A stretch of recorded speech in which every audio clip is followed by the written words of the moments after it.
Muy buenas tardes. Bueno, pues soy Manuel Salcido y estoy grabando para Chihuahua Salvaje con la colaboración de Memo Gutiérrez Jr. Estamos en Chihuahua, Chihuahua, y hacemos estos podcasts. Platicamos principalmente de la apachería. Hablamos de muchos temas de Chihuahua, sin embargo, nuestra pasión y por nuestras raíces, la apachería es lo principal de lo que hablamos. La mayoría de la gente le gusta escuchar la etapa bélica de los apaches. Sin embargo, platicando precisamente ahí con Memo, le decía, oye Memo, nunca se habla de los rituales familiares, de la crianza de los chavos, de los niños, de los jóvenes apaches, ni de la relación que hay de los guerreros con sus suegros, o cuál es la base de la familia de los apaches. Entonces me quedó por ahí esa, pues, como que ese pendiente, porque siempre estamos hablando de los principales guerreros que había en cada una de las divisiones de los apaches. Y bueno, la unidad básica de los apaches era la familia, pero era una familia extendida, porque eh, entre los apaches eh, era como una ley, ¿no? Se les obligaba a casarse con una persona de distinto linaje, más que una ley, era como una costumbre. Entonces las mujeres eran los miembros fijos en una comunidad. Los hombres contribuían a la estabilidad de dos familias, porque tenían la familia de la esposa y su propia familia, ¿no? Así pues, así conservaban o contribuían a esa estabilidad, la de ellos y la de su cónyuge. Cada familia tenía su vivienda, varias viviendas o varios hogares formaban un grupo. Regularmente decimos, regularmente decimos, hay una banda, una tribu, un grupo, pero es precisamente cuando se casaba alguno de la tribu y decidía formar su familia, pues se podía separar y en ese momento formaba ya otro grupo.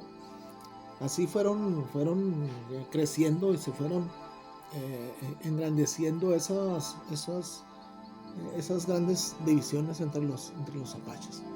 Así pues, eh, en el caso de los apaches occidentales y los navajos, se desarrolló un sistema de clanes en el que se transmitía el nombre del clan de la madre a los hijos. Esta costumbre venía de los indios Hopi y Zuni, porque ellos le dan mucha importancia a la estabilidad y le tenían mucho respeto a la mujer y a lo que era la familia. El hombre se esforzaba siempre en estar bien con la familia de su mujer, inclusive contribuía para mantener a sus suegros, principalmente cuando estos estaban incapacitados o eran ya mayores de edad. Antes yo recuerdo que aquí en Chihuahua hablar de una persona de 50 años era hablar de un anciano. Quiero decirles que ahorita, por ejemplo, convivimos con personas de más de 60 años, como es en mi caso, más de 65 años. Y sí, ciertamente somos considerados ancianos, pero es gente muy fuerte todavía. Y antes, una persona de 45 años era un anciano, uno de 50, ¿no? Pues ya hasta pensábamos, dice, no, pues ya ese pobre viejito. Pero era la forma en que se veía también la propia familia, ¿no? Así, pues, esas relaciones que había entre los grupos y entre las familias, igual se iba creando un lenguaje muy especial. Cuando el apache o el guerrero se dirigía a su suegro, él evitaba tener relación con la suegra, Ahí jefe era el suegro. Aunque cada uno tenía sus actividades, por Sillas, supuesto, mesas, ¿verdad? hay áreas Pero muy bonitas para acampar y te la vas a pasar, este pero guerrero que muy se bonito erigía al porque vas a suegro, meterte al cañón. después de hacer méritos, podía ser considerado, o bueno, se era preparado para ser ya sea portavoz del grupo, de la banda, o jefe, ¿verdad? Cuando en los casos en que había un hijo de un jefe, regularmente este hijo sucedía a su padre. Pero esto no se trasladaba al caso de las mujeres.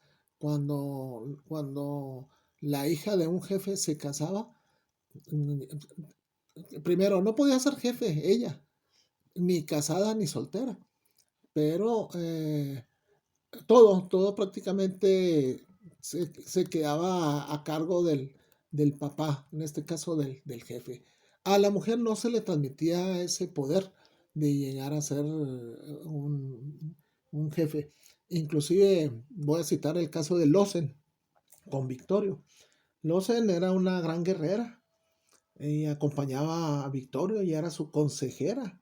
Era estratega, la hermana de Victorio, pero ella nunca llegó a ser jefe, inclusive pocas veces se menciona.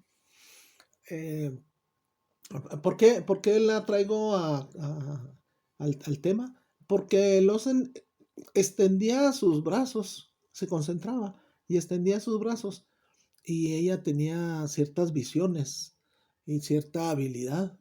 Sabía por dónde venía el enemigo, sabía si venían a caballo o venían en pie, se determinaba más o menos la cantidad de la gente que venía.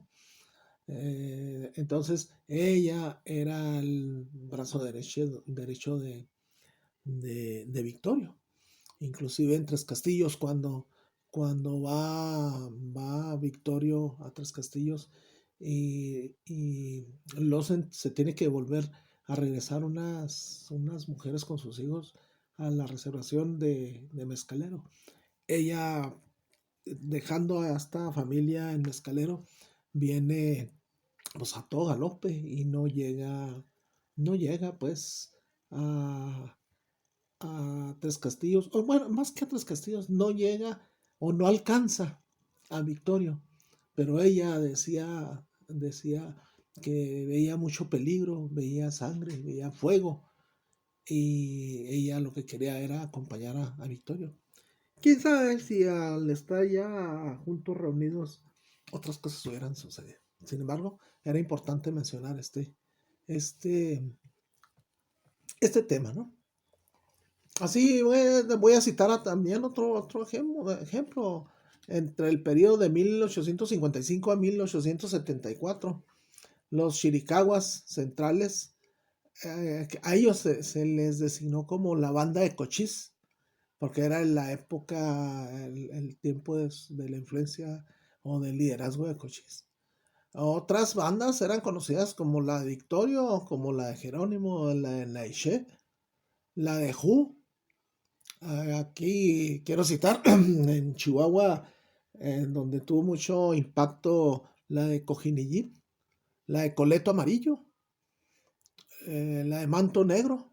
Así pues, cada banda o cada familia que se iba separando y que iba teniendo la fuerza suficiente y los seguidores, iba creando una banda. Pero entre ellos sabían en dónde estaba cada banda. Entonces es importante hacer ese señalamiento. Las mujeres nativas daban a luz de rodillas. Esa era una posición clásica que se ha observado siempre en los pueblos originarios o primitivos. En el caso de los apaches, al cuarto día del parto, donde ya había pues una fecha razonable de esperanza de que el bebé viviera, o sea, 4 días. A mí se me hace, bueno, increíble, porque estando en el campo en diferentes épocas del año, ya sea de calor, en el otoño, en el invierno, y en 4 días ya están pues ya saben que el bebé va a vivir.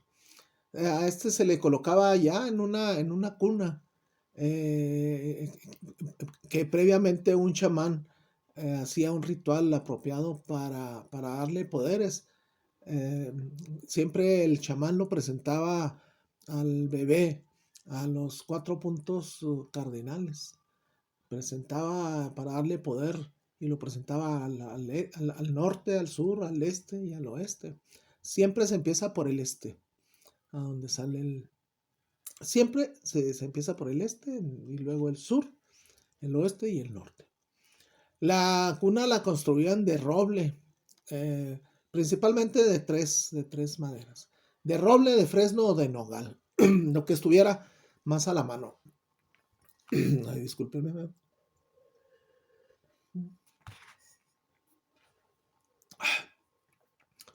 Y se utilizaba el tallo de la yuca para confeccionar las piezas del fondo.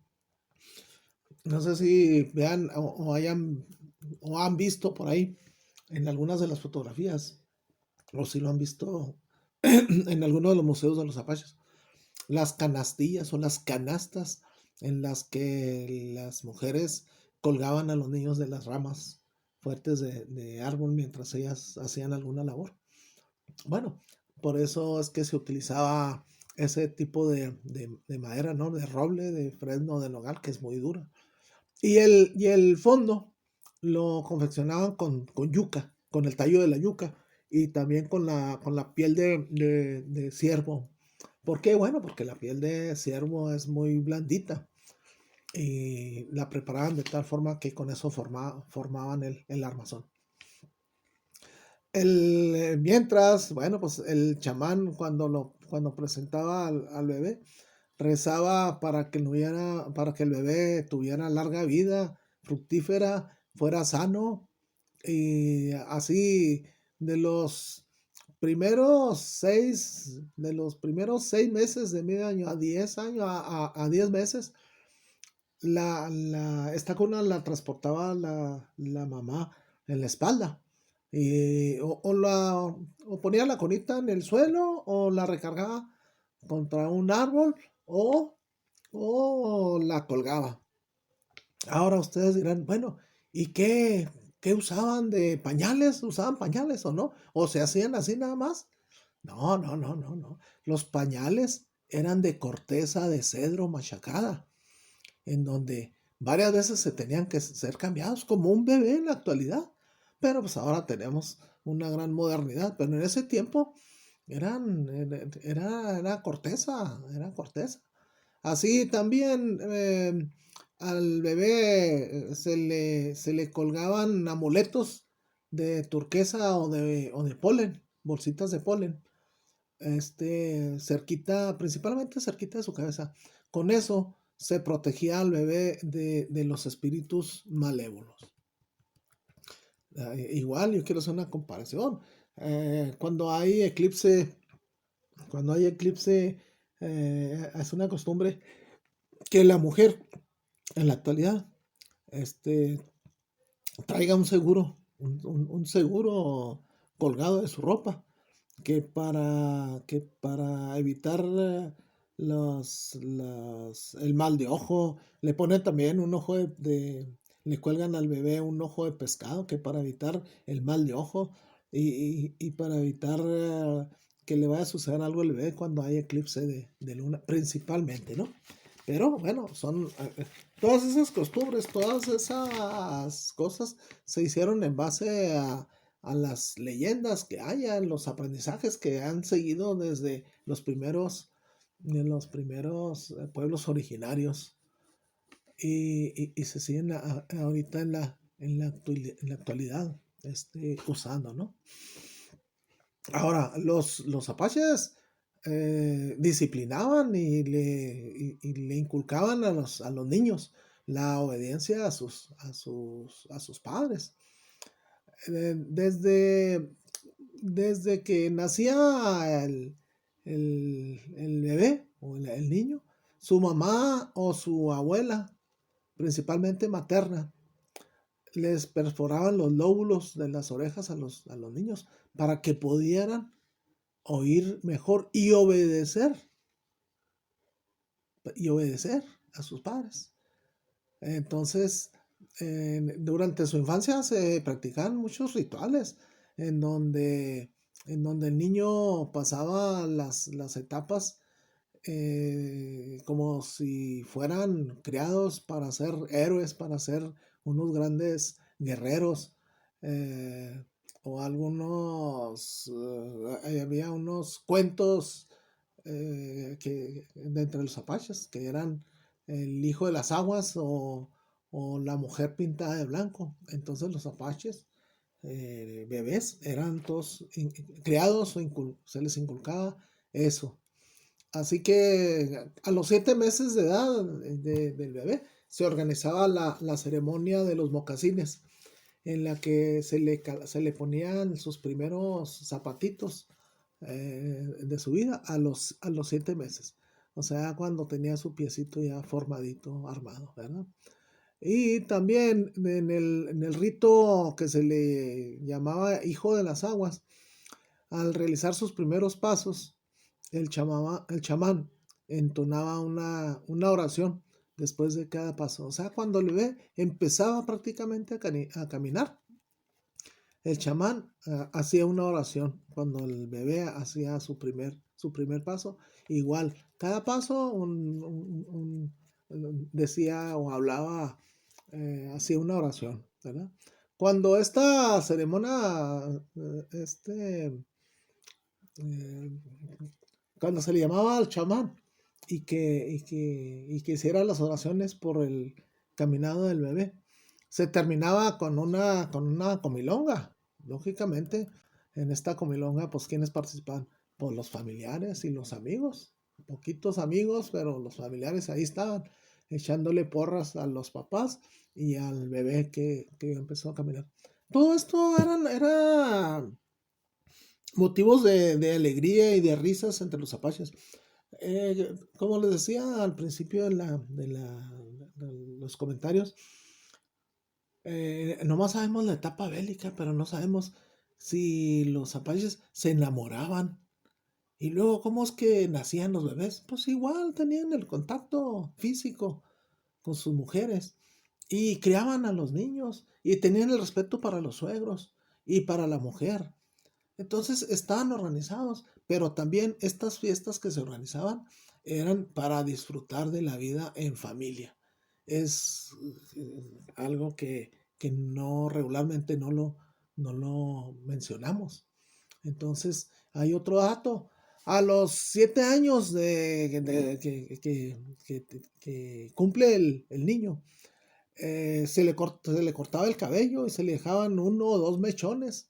Y luego ya se le dejaba, posterior se le dejaba que creciera. A partir de esta etapa de su vida, sería joven y luego adulto, pero ya él es el que se encargaría de mantener su cabello, eh, vamos a decir, limpio, lustroso, lavándolo con una espuma que para nosotros sería un champú, pero esa espuma se elaboraba con la raíz de la yuca. Entonces, todo con la naturaleza. Igual, entre los parientes, entre los papás y los tíos, se encargaban de enseñar a los chavos o a los jóvenes la religión de la tribu, poniendo una especial atención en Usen. Otros le llaman Yusen, el mensajero del cielo. Yusen, creador de la vida. Igual platicaban de la mujer pintada de blanco y de sus hijos matador de monstruos y niño de las aguas.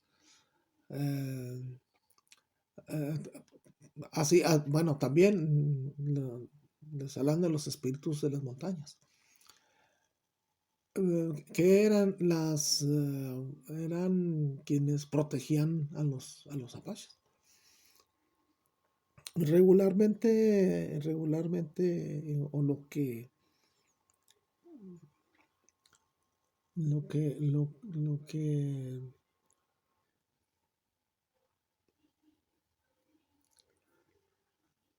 ves o lo que hacen los rituales de los apaches, y voy a citar los mezcaleros, son rituales privados, son rituales en los que muy en especial invitan a los familiares y a los amigos que a nosotros nos ha tocado andar por ahí en mezcalero.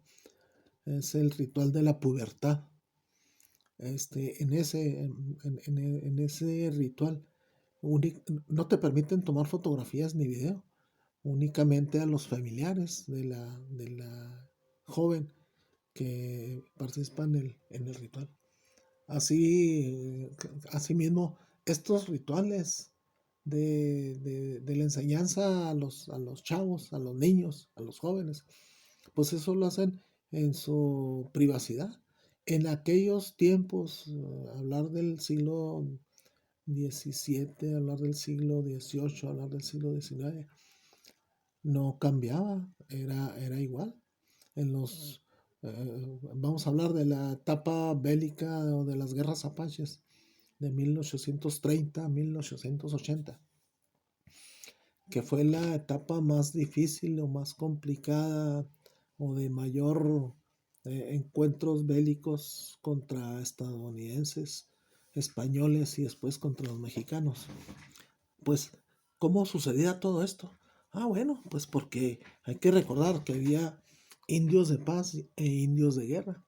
El indio de guerra es el que estaba levantado, el rebelde, el que hacía la guerra al enemigo.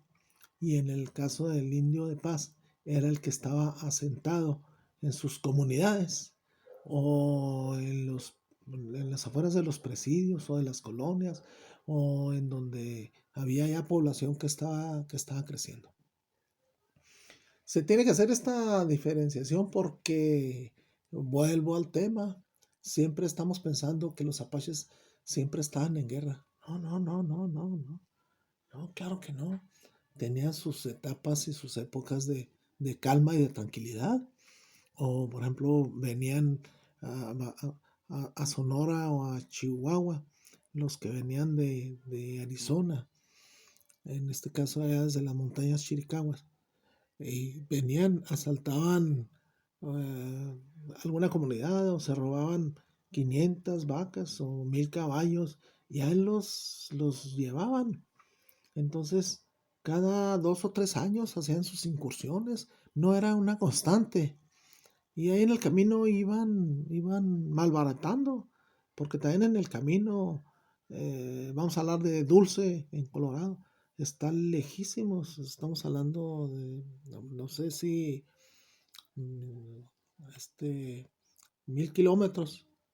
Entonces, en todo el trayecto, en todo el camino, pues había lugares en donde los apaches llegaban y comercializaban lo robado hasta llegar a sus comunidades, y regularmente pasaban los inviernos con comida afuera de o en sus comunidades o afuera de sus tiendas, de sus tipis, mismos que habían capturado o robado en tanto en Sonora como en Chihuahua o como en toda esta zona que correspondía a, a los estados pues de Arizona o mismo Colorado.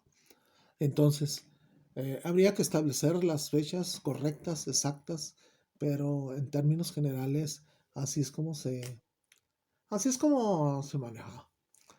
A los 6 o 7 años, los chavos apaches, los jóvenes apaches, recibían de su papá, de su padre o de algún pariente, algún tío, algún hermano mayor, recibían un arco, un pequeño arco y flechas para que jugaran primero que jugaran con sus amigos y que también pudieran jugar o cazar presas pequeñas como pájaros y conejos. Primero tenían que enseñarles a disparar, a saber usar el arco y las flechas.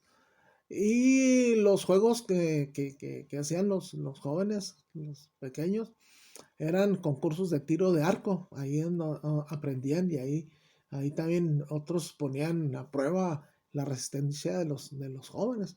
Con carreras, corrían con la boca llena de agua, en donde salían corriendo y al terminar la meta tenían que escupir y que se viera que llevaban agua.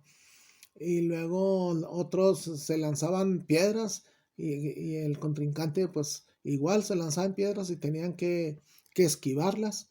Y también era común pues, las luchas. Es como una lucha libre, ¿no? Pero pues, ahí en el pasto, ahí en la tierra, en el que pues esos iban formándose, iban siendo pruebas de resistencia de los jóvenes.